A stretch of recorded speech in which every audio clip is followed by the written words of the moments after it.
अशा प्रकारे भाग 2 पूर्ण होत आहे मित्रांनो। जेवळी गावाबद्दल माहिती घेत असताना आपण जेव्हा फिरत होतो त्यावेळेस आपण तो आष्टामोड जेवळी रोड बघितला, त्यानंतरचं हे दुसरे या ठिकाणी आपण आलेलो आहोत आणि तिकडे कोपऱ्यावर आपल्याला बघायला मिळालं श्री कारभारी यांचे घर पाहायला मिळाले। हां, काम जेवळी ते तोगाव हा रस्ता, या रोडचं नाव जेवळी ते तोगाव आहे। हा, पूर्व तांडा मार्गे येणगुरला जातं।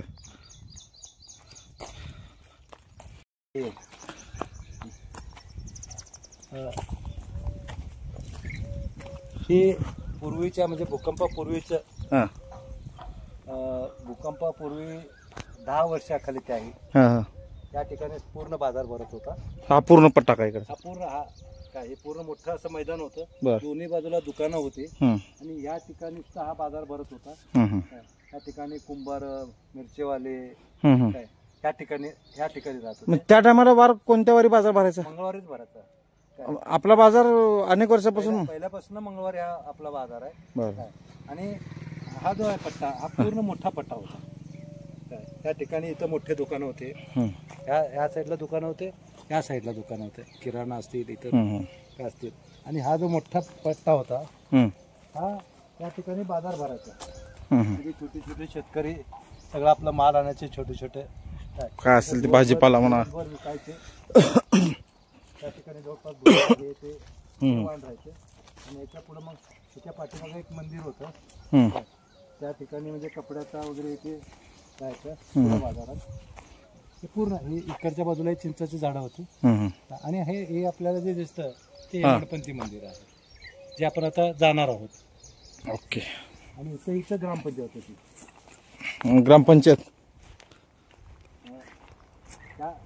इथं पुढं ग्रामपंचायत होती, जी आमची 2 मजली ग्रामपंचायत होती। त्या काळामधले 2 मजली ग्रामपंचायत होती। आमचा कारभार वरच्या मजल्यावर मंदिरात याच्यातून होता, मजल्यावर, आणि खाली बँकेला जात होती। DCC बँक त्या ठिकाणी होती, खालच्या मजल्यावरती।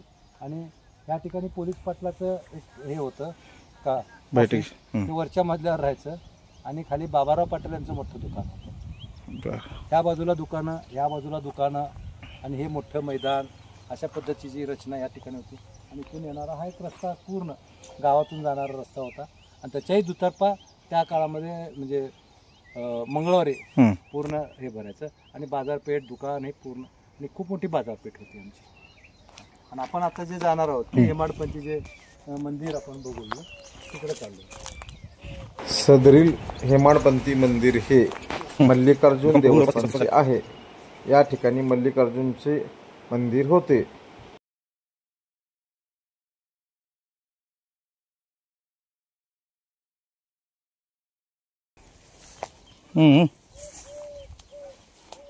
खूप जुनं असं हेमाडपंथी आपण बघू शकता की एक स्ट्रक्चर कसं आहे। त्या ठिकाणी कुठं जैन नाही, काय नाही, एकावर एक दगड रचलेले आहेत। काय इथं बघा तुम्ही जर जवळून पाहिलात तर हा जो दगड आहे वेगळा आहे, हा दगड वेगळा आहे आणि हा त्याच्यावरचा दगड वेगळा आहे आणि त्याच्यावरचा परत हा दगड वेगळा आहे। त्या ठिकाणी बघू शकता मित्रांनो कशा पद्धतीने आहे। आता जीर्ण अवस्था झालेली आहे, याकडे कुणाचंच लक्ष नाही, त्यामुळे हे असं दिसतंय आपल्याला मित्रांनो। आणखीनही कोणी जर जेवळी गावामध्ये आलं तर निश्चित ज्यांना मंदिरं पाहण्याची सवय, पुरातन खात्याची आवड आहे, त्यांनी निश्चित या ठिकाणी येऊन आपल्याला हे पाहता येईल, बघता येईल। आज खऱ्या अर्थानं तोरकडे साहेबांच्या माध्यमातून आपल्याला हे मंदिर बघायला मिळालं मित्रांनो। या ठिकाणी रचना आहे मंदिराची, या ठिकाणी हे मंदिर हे बसवलेलं आहे, मूर्ती अशा पद्धतीची रचना आहे। किती सुंदर त्याची नक्षी काम, ह्याचं हे स्ट्रक्चर, ह्याच्या जर खाली आपण बघितलं तर प्लॅटफॉर्म मंदिर म्हणजे कशा पद्धतीने बनवलंय काय हे सगळं। आणि हे जर आपण बघितलं एकावर एक दगड रचले ना, सिमेंट नाही ना काय नाही ना, इथं पण आपण बघितलं तर खाली प्लॅटफॉर्म आहे, त्याच्यावरती पहिला दगड आहे, त्याच्यावरती हे दगड आहे, ते इथं पण व्यवस्थित सगळं काय असं दगड आहे।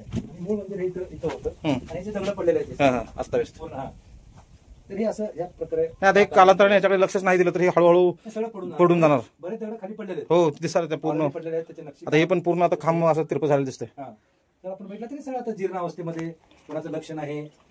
खरंच या आपली संस्कृती जपली पाहिजे, पण याच्याकडे खरंच कोण लक्ष देते का फक्त सणा वाराला सर्व एकावर एक दगडावर हे आहे ठेवलेलं आहे। म्हणजे विदाऊट याने कॉन्क्रीट कसलंच काय ना. हा यामध्ये सिमेंटची प्रतिष्ठान होती, पण निष्ठा नावाची एक चीज होती, त्यामुळे हे सगळं काय अजून टिकलेलं आहे. हे जर बघितलं तर हा एक दगड आहे, त्या चारी बाजूने 4 आहेत आणि त्याच्यावरती हे ठेवलेले दगड आहेत. दगड आहे. हा. आणि ते दगड ह्या याच्यावरती ठेवलेले आहेत, ह्याच्यावरती असं दगड ठेवलेले आहेत. आणि सुंदर रोखी रेखीव असं आखीव रेखीव काम बघायला मिळेल. आणि आपल्या जेवळीमध्ये मंदिर आहे मित्रांनो, अवश्य ज्यांना गडप्रेमी आहेत, जे पुरातन विभागाबद्दल जिज्ञासा ठेवते, त्यांना विनंती आहे की आजही मंदिर हे लोकांचं दुर्लक्ष असल्यामुळं जरा आहे व्यवस्थित, अजून लोकांनी लक्ष दिलं तर अजून जास्त व्यवस्थित राहील. हे समोर काय ते हे आहे का दिवे लावायचं? कोणतं? आपण ते मंदिराच्या बाहेर त्याला काय म्हणतात? दिवे लावायला वगैरे म्हणतो काहीतरी. आता आपल्या मारुती मंदिर पाशी डिकमल हो ते बी आणि व्यवस्थित दिसायला लागलं. डिकमल आहे ते, डिकमल म्हणतात. या ठिकाणी बघू शकता कशा पद्धतीने आहे ते. बिल्डिंग होती, या ठिकाणी सुद्धा एक बिल्डिंग होती, चटगे गुरुजी यांची होती.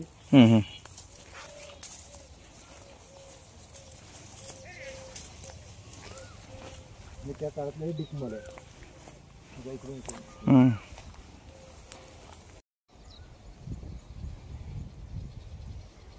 हे प्रत्येक मंदिराच्या समोर पूर्वीच्या काळात राहायचं दिवे लावण्यासाठी. चांगल्या सुस्थितीमध्ये आहे हे डांबर. पूर्वीच्या काळामधले डांबरेकरांचा रस्ता तुम्हाला आजही बघायला मिळाला. मैदान केलेलं होतं पूर्ण, तिथं बाजार भरत होता. हे पूर्ण मैदान होतं हे पूर्ण असं मोठं मैदान होतं आणि तिकडून येणारा रस्ता होता, म्हणजे हा रस्ता रस्त्याचा भाग आहे काय. आणि हे पूर्ण चिंचा होते, सावलीत बाजार. हे सावली अवघा तिकड चिंच. पूर्वीच्या काळामध्ये झाडं लावत असताना चिंचा किंवा फळाची झाडं लावण्यामागचं एक कारण काय असेल बरं साहेब ह्याच्या मग? म्हणजे चिंच किंवा हे फळाचं झाडं लावण्याचं कारण काय असेल बरं? फळ हे उत्पन्न देणारं साधन आहे एक, आणि भूक लागली की भूक कमी करण्याचं एक साधन आहे काय. म्हणून त्या काळामध्ये आंबा असेल, जांभळ असेल, छोटे लिंब असतील, किंवा ऑक्सिजन जास्त मिळावा म्हणून कडुलिंबाचे हे झाडं असतील, की ह्या सगळ्या झाडांना. आणि चिंच जे आहे खूप म्हणजे खूप दिवस चालणार हे फळाचं आहे, आणि वावदान त्याच्यासाठी लवकर न तुटणार आहे. जसं आता जांभळ असेल तर छोट्या सुद्धा वाऱ्यामध्ये त्याचे फाटे तुटतात, परंतु चिंच कितीही वादळ येऊ द्या ते खडी राहतात. म्हणजे असं त्या काळामध्ये ह्याचा काय ग्रामपंचायतला बी सोर्स असेल की त्या काळामध्ये झाडं विकायचे वगैरे? उत्पन्न आजपर्यंत आहे, आजपर्यंत आहे, आजपर्यंत सुद्धा आहे काय, की जिथं ग्रामपंचायतचे जिथं झाड त्याचे लिलाव होत असतो पूर्ण हद्दीतले, आणि त्याचे पैसे मिळतात. तर त्या काळातलं म्हणजे दूरदृष्टी की उत्पन्नाचे साधनं काय, कशा पद्धतीनं उत्पन्न करता येईल, काय करता येईल, तर हे साधनं त्या काळातल्या लोकांमध्ये करत होते. ते मंदिर कशाचं? ते अंबाबाईच्या कुठलं तर दलित वस्तीमध्ये होते. म्हणजे पूर्वी तर दलित वस्ती असायची का? दलित वस्ती. जुन्या गावामध्ये आपण फिरत असताना आपल्याला जुन्या गावातील हे एक जुनं मंदिर आहे. दलित वस्ती या ठिकाणी पूर्ण राहायची, या ठिकाणी दलित वस्ती असायची. ते मंदिर त्या ठिकाणी आपल्याला पाहायला, जे आपण मंदिर बघतोय ते दलित वस्तीतलंच आहे. आणि इथं एक विहीर एक आहे त्याच ठिकाणी, जिथं पाणी भरत होते काय. हे सगळं म्हणजे दलित वस्तीची वस्ती आहे. कुणीतरी अतिक्रमण केलेलं आहे हे सगळं जवळपास अनेक वेळेला. आणि याच्याकडं म्हणजे जे कोणी संबंधित आहेत काय त्याच्याकडे लक्ष नाही, त्यामुळे ते आता कंपाऊंड वगैरे सगळं मारून घेतलेलं आहे. आणि आपण बघतो ते जे जुनं आहे ते मंदिर काय, ते देऊळ आहे, आणि देवळाला सुद्धा याने अतिक्रमण करायला भिना झालं. तर हे शक्यतो आपण बघितलं पाहिजे, कुठेतरी बंद झालं पाहिजे. हे दलित वस्ती होतं फार इथून हे या कडनं सुद्धा हे होते.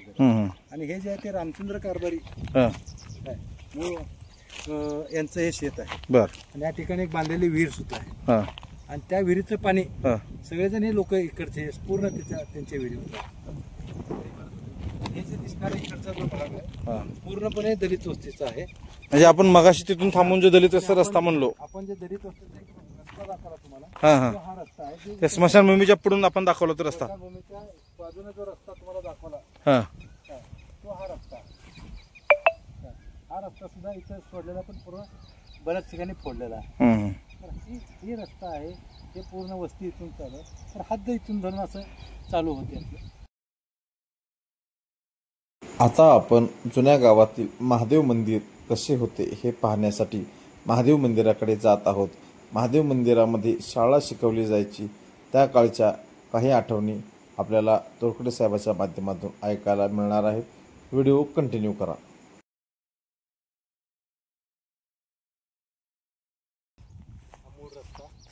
हे त्या काळामध्ये सुद्धा डांबरीकरण झालेलं आहे 1993 बघू शकता. आणि हे डांबरीकरण आजही जिवंत आहे.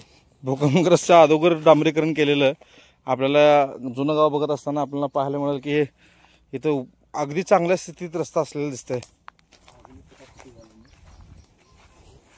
हे मंदिराचा भाग त्याच्यावर काय लिहिलं हो? शके 1847 काय आहे? हे काय ते काढावं लागते. नाही म्हणजे त्या टायमाला बनवलेलं आहे का? बांधलेलं हे व्हिडिओ शूट करत असताना या कमानीवरती आपल्याला लिहिलेलं दिसलं. नाही, खिडकी आहे ते. खिडकीवरती श्री शके 1847 का असं लिहिलेलं आहे. तिथे नक्षी दिसते. सुरेख अशी नक्षी वगैरे आपल्याला पाहायला मिळेल. याच्यावरून आपल्याला एक गोष्ट निश्चित जाणवते की कशा पद्धतीचं फळा आहे. इथं फळा का? हा, हे फळा पुढं. बर. ह्याच्यावरती काय म्हणजे इथं शाळा भरत होती. ओके मित्रांनो, आता हे झाडीमुळे आपल्याला फळा दिसणार नाही पण दाखवण्याचा प्रयत्न करतो. हे बघा, हे जे फळा आहे ना, ह्या फळामध्ये शाळेचा फळा आहे. शाळेचा फळा काहीतरी चुकट नाही, काय नव्हतं. फळा आहे. इथं विद्यार्थ्यांना शिकवलं पण जायचं असं सांगण्यात येत आहे. हे प्रवेशद्वार होतं का? महादेव मंदिराचं प्रवेशद्वार आपण बघू शकता मित्रांनो. गणपतीची नक्षी वगैरे किंवा रेखीव काम आपल्याला कशा पद्धतीनं आहे हे बघायला मिळेल या ठिकाणी.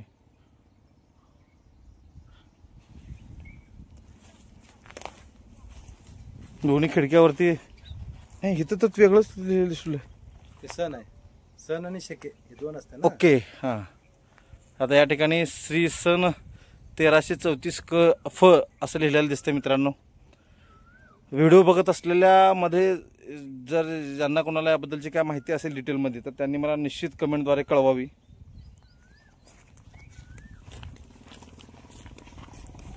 किती मोठं होतं हो हे म्हणजे महादेवाचं मंदिर. आता एवढंच ह्याच्यात एवढी भव्यता दिसायला लागली आहे. हे खरंच भूकंप होणं मला वाटतं उलट दुर्दशा झाली काय की म्हणतो मी. कारण कसली मोठी भिंत आहे बघा. किती हे अकराळ विकराळ. हे भिंत जेवढी मोठी आहे म्हणल्यावर ह्याचं गाडी त्याचं बांधकाम पुण्यामध्ये कसं बांधण्यात आलं हे बघा म्हणा.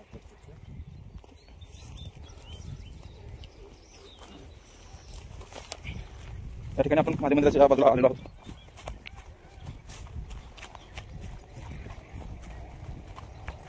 या ठिकाणी उतरले का?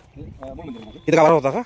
हे गाभारा आणि ह्याच्यातलं पायातलं सगळं मटेरियल हां आज नवीन गावामध्ये घेऊन तिथलं पूर्ण बांधकाम झालंय बघा. ते जे बांधकाम ते इथलं पाया इथला त्याच्या दगडामध्ये ते पूर्ण कडचं जे बांधकाम झालंय हां पाया हां. करून 100 बाय 160 हां सगळे एवढ्यात निघाले. या गाभाऱ्यामध्ये निघालेलं आहे. त्याचा पाया असा भरलेला होता दगडाने काय. आणि जर इथं बघितलं आपण तर आता इथं असं दगडाचं हे आहे. हां दगड दिसायला लागले. नाही ते कट्टा आहे असं. कट्टा हा पुढं ते त्याचे बांधकाम इतकं रेखीव आहे. तिथे असं बांधकाम. हां ते पूर्ण असं चौक होतं हां. आणि असं कडनं सगळे हे होते. बसायला वरती का? नाही, वर्ग होते. हां हा वरती शाळा भरायच्या. नाही इथंच इथं ह्याच्यावर हां वर वरचं मधला नाही. हां. वरचाच मधला. हा पण ते ना शाळा इथं छोट्या छोट्या पोरांची हां म्हणजे प्राथमिक ठिकाणी भरायचं. आणि आता इथं हे असं मंदिर आहे. असं 400 पाय जर आपण भेटलं तर 400 पाय असं बघा. तिकडं पण आहे पूर्ण एक लाईन शेम बांधकाम. आणि बघा ते 400 पाय तिकडं या ठिकाणी बघू शकता तुम्ही चौथरा कशा पद्धतीने मागच्या दिसतात. बाजूला आलाय. हां आणि पुढे दिसणार तो प्रवेशद्वार आहे. तिकडून येण्यानंतर आणि इथं मंदिर मध्ये होतं. असं पूर्ण मधून असं फिरता यायला असतं सगळं होत होतं. आणि ह्या चौसोपा असल्याने इकडचं त्याच्यावरती लोक बसायला बसता येतो. हां. या ठिकाणी दगड फार किती मोठी होती. विशाल आहेत बघा कशा पद्धतीचे आता आहेत. इथून धरून नेलंय आम्ही दगड.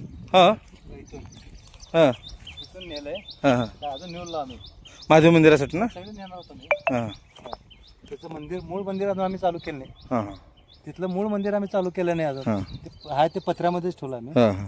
कारण हे सगळं नेऊन मग ते दगडात म्हणजे ह्या असा स्ट्रक्चर तिथे उभारण्याचा प्लॅन आहे का तुमचा का? नाही, तिथं आता प्लॅन वेगळा आहे की लग्न वगैरे हो असं ते सगळं प्लॅन आहे.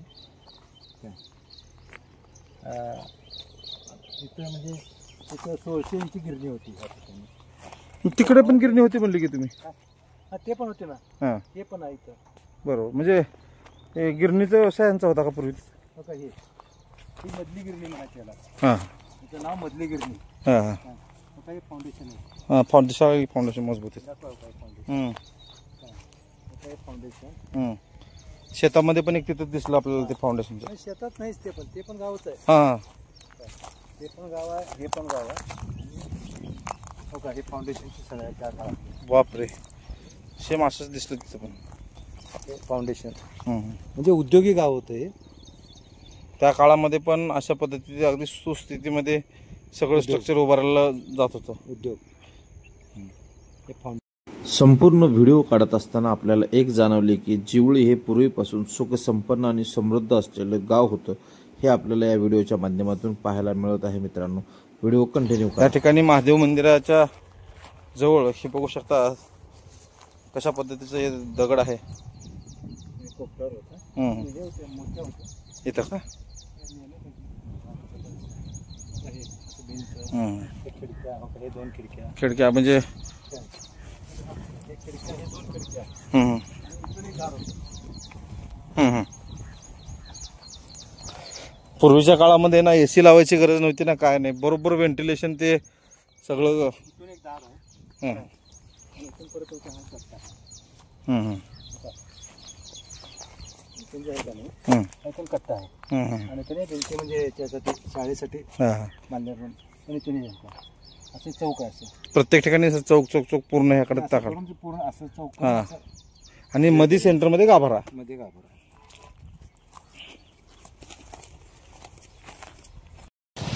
आतापर्यंत आपण दुसरा भाग बघितलेला आहे मित्रांनो. आता दुसऱ्या भागाच्या आपण उत्तरार्धात आहोत. यानंतर तिसऱ्या भागामध्ये आपल्याला आणखीन खूप माहिती गोळा करायची आहे. वेगवेगळ्या लोकांसोबत चर्चा करून आपल्याला ती सर्वांसमोर आणायची आहे मित्रांनो. आतासाठी एवढंच. पाहत राहा धनराज बिरादर ऑफिशियल हे यूट्यूब चॅनल. धन्यवाद.